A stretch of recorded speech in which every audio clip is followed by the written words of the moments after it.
লাউ এবং গোস্ত নবীজি কেন একসাথে খেতেন? বর্তমান বিজ্ঞান এই গবেষণা করে তারা অবাক হয়ে যাচ্ছেন যে এটা কোনো সাধারণ মানুষের খাবার হতে পারে না। কারণ কোনো সাধারণ মানুষের পক্ষে জানা সম্ভবই নয় যে এই খাবারের মধ্যে এত উপকার রয়েছে।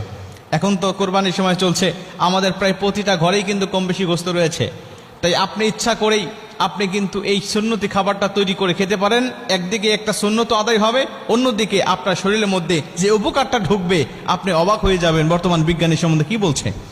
নবীজি সাল্লাল্লাহু আলাইহি ওয়াসাল্লাম তার খাবারের পছন্দের তালিকায় যত খাবার ছিল তার মধ্যে অন্যতম হলো লাউ। আর এই লাউ এবং গোস্ত নবীজি একসাথে খেতেন। ইবনে মাজাহ শরীফের 3303 নম্বর হাদিস, ইবনে মাজাহ শরীফের 3302 নম্বর হাদিস, আল্লাহ রাসূল সাল্লাল্লাহু আলাইহি ওয়াসাল্লাম বলেন তিনি লাউ খেতে খুবই পছন্দ করতেন। ইবনে মাজাহ শরীফের 3303 নম্বর হাদিসের মধ্যে আসছে, আনাস রাদিয়াল্লাহু তাআলা আনহুকে তার মা উম্মে সুলাইম এক টুকরি খেজুর দিলেন, কাঁচা খেজুর। বলছে এটা নবীজির দরবারে নিয়ে চলে যাও, নবীজিকে এটা হাদিয়া হিসাবে দিয়ে আসো।